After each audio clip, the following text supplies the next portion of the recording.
22 April 2025 کو پہلگام میں 26 افراد مارے گئے، جن میں سے 25 سیاح تھے اور ایک مقامی مسلمان تھا۔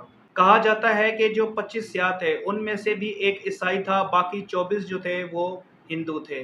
ان لوگوں کو ان کی بیویوں کے سامنے گولی ماری گئی اور ان سے ان کا مذہب پوچھ کر گولی ماری گئی، اور جن جن پہ شک تھا ان سے کلمہ طیبہ سنا گیا۔ اور جو مسلح افراد تھے وہ 5 تھے، جن کے پاس M4 کاربائنز اور AK-47 تھی۔ اب انڈین میڈیا یہ کہہ رہا ہے کہ TRF نے خود اس کی ذمہ داری لی ہے، اور TRF نے اس سے بالکل صاف انکار کر دیا ہے۔ اور انڈین میڈیا نے ایک اور بات بھی کی، اور وہ یہ کی ہے کہ TRF نے الزام لگایا ہے کہ انڈین سائبر انٹیلیجنس نے خود اس کی ذمہ داری لی ہے۔ اب کون ہے اس کا ذمہ دار؟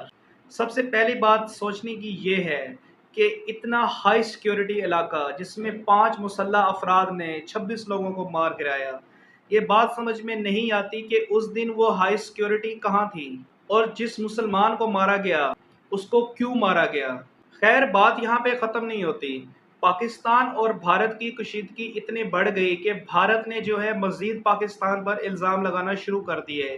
آخرکار بھارت نے سندھ طاس معاہدہ بھی توڑ دیا اور پاکستانی سفارتکاروں کو بھارت سے بے دخل کر کے سرحدیں بند کر دی۔